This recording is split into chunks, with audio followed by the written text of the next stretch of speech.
everybody. This is the first time I've gone live on a video. We're going to straighten up here a little bit because it's a bit offy. There we go. It's a technical term. I don't have a lot of subscribers, so this is probably way too early to go live. This is more of just kind of a test thing to see how the live stuff goes. I was going to record a video tonight anyway.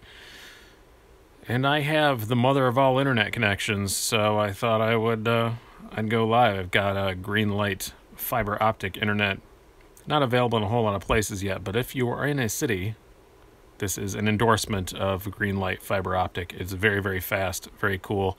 Hey, I got one person watching. That's something anyway. We're going to talk about tonight. These are 3 knives that I put down into my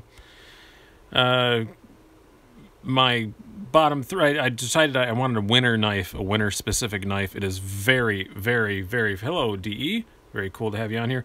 It is very, very cold here. It is currently, I am not lying to you, it is 3 degrees outside. So wintertime is definitely upon us here in upstate New York, and I wanted a winter EDC knife, and these are the 3 that I narrowed it down to. And we're going to put gloves on for this, not because I have heat in my house. I'm not that poor, but these are the 3 that I came down to choose. I wanted to put the gloves on just to demonstrate why I chose these, because the gloves, these are the gloves I usually wear. They're head, I think I got them at Costco or something, but they've got the iPhone worky stuff on them, which is kind of cool. The 3 knives I've come down to $59. DE just says, screw you, man. Where you at? Tell me where you're at. So these are the 3 knives that came down to. We have the Kershaw Skyline XL, the Blade HQ exclusive one, the Mannix 2 Backlock, and the Kershaw Blur near Los Angeles. I hate Los Angeles with the intensity of 1,000 suns. I'm a professional comedian. I have to go there a whole lot. And I'm sorry if you love it there, but man, I hate LA. I just can't stand the driving. It drives me insane, literally. Can't deal with it. I don't know how you guys spend so much time sitting in traffic. New York City is so much easier than that. But I'm going to go knife by knife, and then we're going to talk about which one I wound up choosing. So first of all, we have the Kershaw Skyline XL, as I said. It's obviously very important these work with gloves. It's funny that the only person I'm watching right now lives in Los Angeles and doesn't give a crap about wearing gloves, but it does work pretty good with gloves. It doesn't work bad at all. Even the liner lock works okay. But the reason why this one didn't make the cut is it just isn't quite nice enough. It's very nice for the price. This is a $30 knife, $40 knife. So many things to like about it, but also the G10 isn't just quite grippy enough with the gloves, so that's why I wound up not going with this one. This was the one I thought was going to be it, but it just didn't wind up being. And the steel is only 8 CR 13 MOV, which Kershaw does a great job with that, but I wanted something just a bit fancier, so I didn't wind up going with that. And then I got this Mannix 2 XL to compare against the Shaman. If you have watched the video I just put out this morning, the Shaman did win that. It did win that comparison, but with gloves on, the compression lock doesn't work, as you can see. Doesn't work quite as great. So with gloves on, I'd rather have the back lock. So I thought maybe I'll go with the Mannix 2 backlock. You can see this is a change since I did that video. I put a deep carry pocket clip from MXG gear on it, and it is good. It's pretty good. But the Spidey hole doesn't always work awesome with the gloves. It's sometimes be kind of a pain to grab, and this is, for some reason, as I said in the video, that in the comparison, that I cannot quite identify. This is a pretty expensive knife. It's 130 bucks. So I just said, yeah, I'm not sure, because it's snow, salt, gross stuff. I just thought, I don't really want to, damn it. This thing is so pretty and so nicely done that I didn't think I really wanted to use it as a winter beater. A lot of us in cold climates have winter beater cars. I drive a winter beater car all the time. I drive a 2006 Subaru all the time, so I can't really identify with that. But a lot of people have winter beater cars. I didn't want this to be a winter beater knife. I just thought it was too nice for that. I still use it a lot in the winter. And again, same thing. It's not super grippy with gloves on with the G10. Same problem I had with the Kershaw. So, which one did I go with? Obviously, the only one left.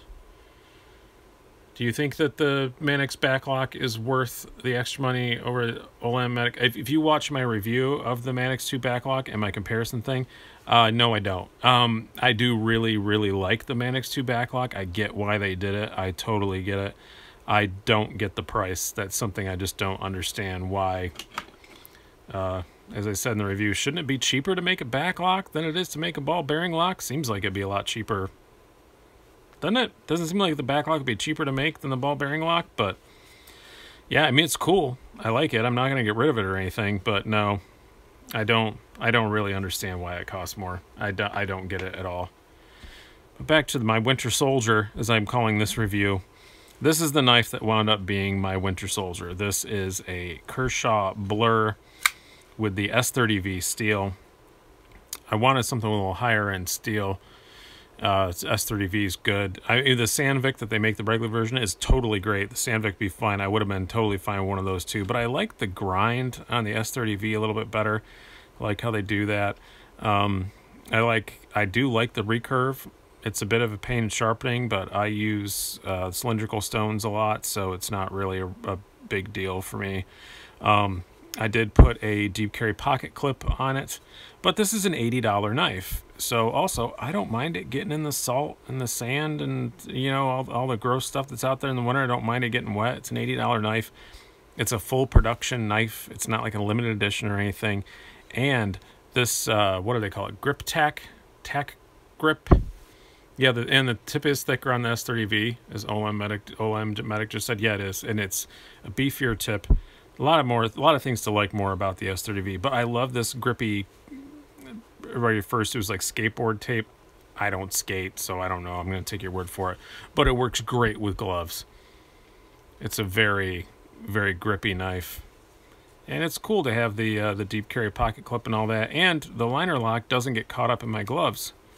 Again, that's what knocked the Shaman out. I thought I was going to end up using the Shaman, but the compression lock just doesn't work that great with these gloves on, so that's why I didn't make it. This is turning out to be a pretty short video, but I wanted to try the live thing. I've got a great internet connection, and I've never gone live before, so this is a live video about my Winter Soldier. You guys, if you comment on this later and stuff, let me know if you want to see a full review of this knife.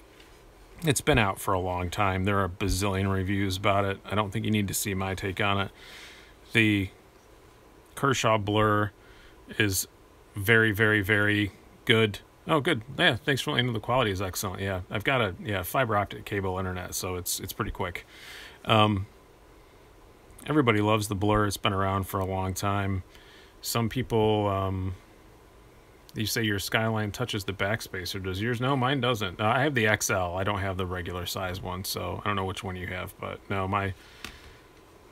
it definitely isn't touching anything. No, it's not even close. So, yeah, it's the XL. I know the XL. I know on the regular one that this thumb stud acts as a backstop. So, ooh, unrelated. Trying to decide between a native lightweight and a chaparral lightweight.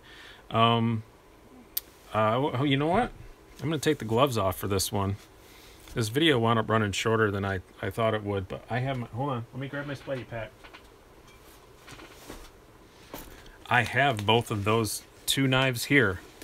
How's that for on-demand service? Just got to get it open here.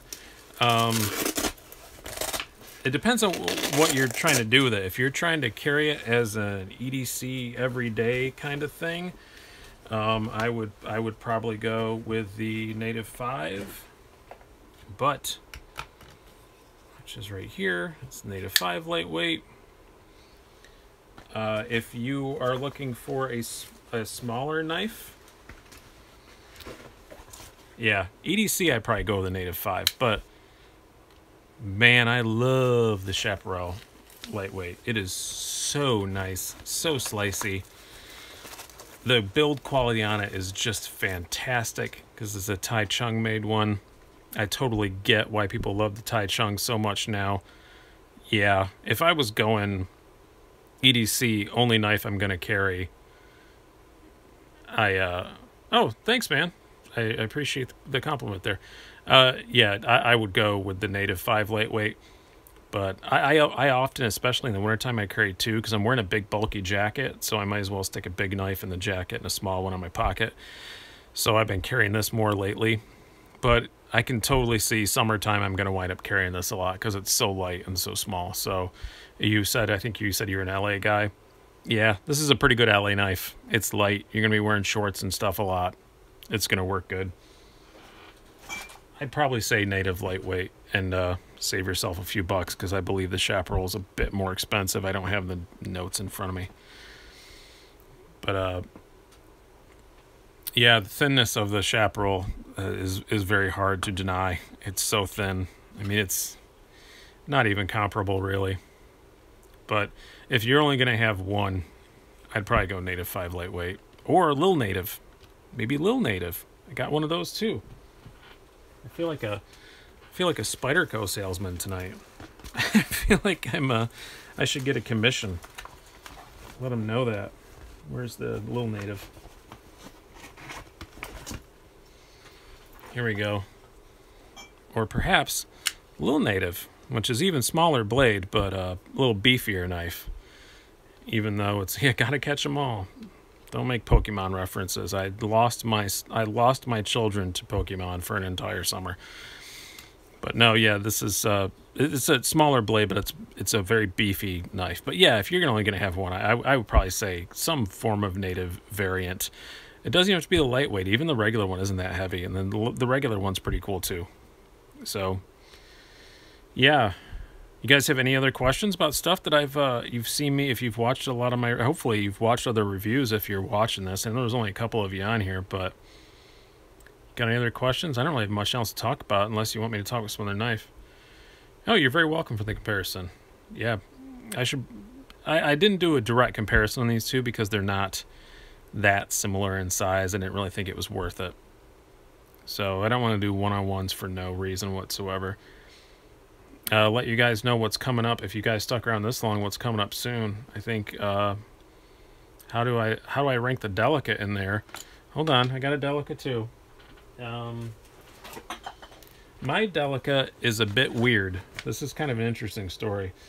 My Delicate is odd in that, it has the wrong color handles. I went to a store, to a local knife shop, and they had this one, and they're supposed to be black, as you can see, compared back to back to back. These are not black. They're the greenish or bluish black one, bluish gray ones that are actually meant for the Endura, but they came with this one, and it's not the full flat grind. This is the older saber ground one, and it came with a chrome clip. I called Spyderco, and they said that happens sometimes. I like the Native 5 better than the Delica.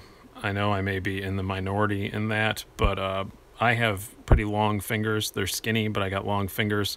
For me, the Native 5 definitely fits better. So that's why I carry this more often than I carry. And honestly, I probably would have sold this Delica if it wasn't a unique, weird one. I tried NMX good clips on the Native. Yes, I did. I had the deep carry one that is on something else now. I can't remember what. I had the deep carry one on this for a bit. It didn't need it. This is a small enough knife that it doesn't really require the deep carry clip. So the way I carry it anyway, I didn't really feel like I needed it. So I put it on. Oh, a Tenacious that I gave my friend for a Christmas present. That's where that one went. So don't have the deep carry on it anymore. Don't really miss it. It does stick up a bit in the pocket, but I usually carry it like fifth pocket, and it kind of bottomed out about there anyway. So it was fine. But recommend that if you want one, I recommend the MXG clips. They're great. So if nobody else has anything else, I just thought I'd try out the live feature and see how my internet connection is. So thank you guys very much for helping me out with this test and getting my Winter Soldier review out of the way. Just to get back on topic for a second. My Winter Soldier knife. This is the one I've chosen for winter because it's assisted, which I don't normally like, but in the winter it's nice because you got big heavy gloves on. And you just touch it and it's open. So that's great. Even if it just catches a bit of your glove, it opens and it's awesome. So hope you guys enjoyed this. Thank you guys so much for hanging out. This was fun. I'm gonna do more of these, especially when I get more subscribers and I can get 10 or 15 of you here. It's gonna be a lot of fun. So thank you guys so much for helping me with my experience. Have a good one. And peace to you too, OLM Medic.